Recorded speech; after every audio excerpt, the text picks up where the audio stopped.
Hey folks, I have a problem. I love mini toolboxes. I don't know what it is, but they just get my brain all fired up with the possibilities. You can store not a lot, but you can organize a lot if you do it right. And that makes no sense, but hopefully in this video, we're gonna break it down and show you the ways that I made this thing way more useful than what it originally is. So let's jump into it. Now, the first thing I love about these things is that they're cheap. They're like 20 bucks. You can fit a fair amount of stuff in there, but not too much. You have to kind of be picky and choosy with what you do, but it can be a great organizer. And as a teacher, as a 3D printer, I use these things all the time for school purposes and for at-home purposes. So let's check out what I've done to this thing to make it more useful for me. The first thing I did was I added Gridfinity inside of it.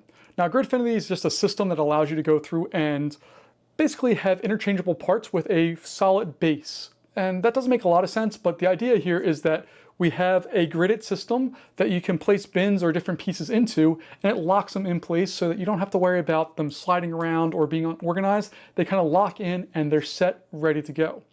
Now, there are two things I needed to do to make sure that Gridfinity works for the mini toolboxes. Step one was getting the grids to fit. Now, these mini toolboxes are not set at a particular grid size, so you have to kind of have a little margin of error. Luckily, I found this website that allows me to go through and add that stuff on with quick measurements. So this is the website I used to be able to generate the base plates for my grids, and I also went through and generated some of these bins here. To generate the base plates, all I gotta do is go to the base plate tab here. The grid size is 24 millimeters, which is each size of the grid. You can say how many grids, as far as rows and columns you want. And then there's a minimum base length. And what that does is it allows you to go through. Let's say we have 42 here. If I add it, let's say to 50, it's going to go through, and I'll put it one by one just so we can see more easily here and render it. And you can see that it's going to add a little bit of space over to the side. Now, I generally go ahead and just put it on screw together or just put it on thin, and then I'll render that out. And you can see that this is not a normal base plate size. If I get rid of that and render it out here, we get that 42 by 42, and it's 1 by 1. But if I change this minimum, let's say to 100 by 100, and then we can render it, it should go through and make it much larger. You can see that this one here has significantly more size while keeping that one base plate intact. So you can go through and change out everything. Basically, as long as you're doing multiples of 42, you can figure out the distance you have left and add that to the 42. So if it was like, let's say 60 inches, I'd do 42. 60 minus 42 is going to be 18. So I just put in my normal size here, 60 and 60. And then when I render it, I'll have my middle size is 42, and then there's 18 on each of those sides, and it's splitting it up in halves here. If I wanted to do justifications where it's on one side or the other, all I have to do is hover over here and add a -1 or a +1, so you can put it on the front or the back. So there's lots of options here with generating these. By the same token, you can generate bins. So a very basic bin, you can go through here. You can choose the height as far as 7mm units.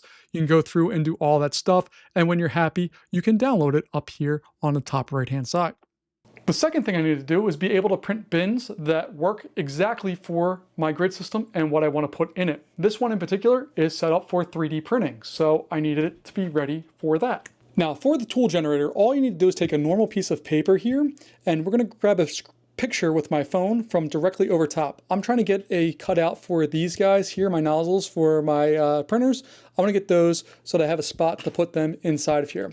Right now I have just a regular bin for them, and they fit in quite nicely, but you can see they wiggle around a little bit, and I want them to be a little bit more solid in there. So what I'm going to do is I'm going to grab my phone, I'm going to take pictures of this, I'll take that picture, put it into the computer, and it's going to generate a base plate for me. So to generate the custom cutouts for the tools, I'm going to use this website called tooltrace.ai. You sign up for a free account, it's not a big deal, and then basically you just drag your image over into whatever it is that you need. So I'm going to pop this image right over into that. It's going to know and base everything off the size of a piece of paper. You can see it's automatically generating that stuff. It can give you the cutout preview, and then you can go through and start setting up any other stuff that you need to do. So if I needed to add more tools, I could. I can change the size here so that it's not generating something that large. But basically these bounds here are showing where the edges of the paper are. You want to make sure those are set properly or as close as you can. It gets all of that stuff, and then we can go through and start generating all of the other things that we need to do here. So I have that set. I can set it for Gridfinity here on the left-hand side. The units I can set, any tool traces, I can make them really tight medium or large. The size, we can change how far we want all the stuff is. We can do any Gridfinity stuff. You can make it in puzzle piece mode, which I don't know what that is. There's different magnet bases and colors if you want to. I don't care about any of that stuff. What I do care about is this. So what I'm going to do is now I'm going to go to configure layout. And it's going to take those traces that I have here and allow me to go through and set them on what I want. And then from there, I can generate all of the things that I need to do. So I have that. I can go through and generate stuff. It's going to start doing some processing in the background. And then once I'm happy, it will generate an STL file that I can download and print out on my printer. Now, if you noticed, all of my prints had different colors associated with them. Basically, I wanted the ring and the top surface to be one color and the rest of it to be another color that I have plenty of.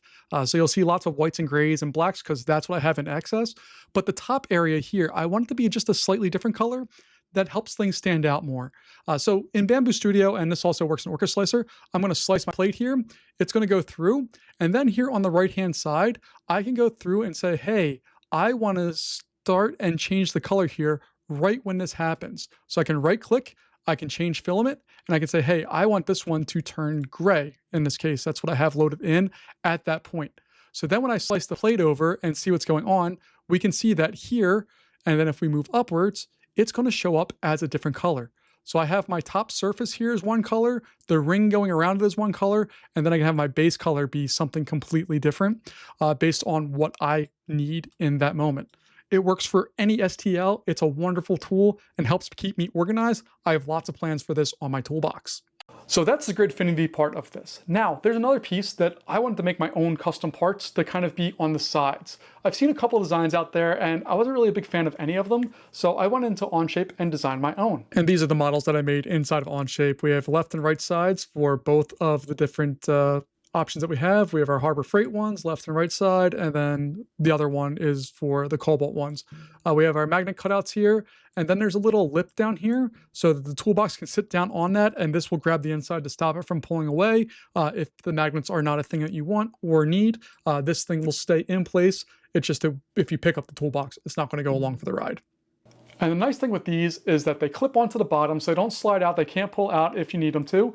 They have magnets, so they can stick onto the sides. They're not particularly strong magnets, but they keep it on there at least enough to resist any of the stuff falling out. And then also, for a desk, I can put pencils, pens, highlighters, basically anything that fits in a cup holder will go in here, and in a very small space, I can organize things very quickly.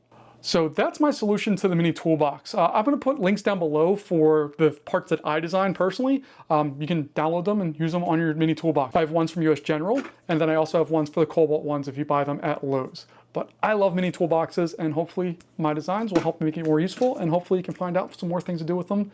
I love the mini toolboxes. I think they're super useful, especially as desk organizers or for particular items like 3D printing. I can go through and get them solved very easily, very quickly, and there are already designs out there that exist for Gridfinity that fit different topics. So I don't have to go through and explore all the stuff. The library's already there, everything's there, and if I want to make my own, I can. If I don't want to, I don't have to, and it's great. Thanks for checking it out. Let me know what you think, and I'll see you later. Bye-bye.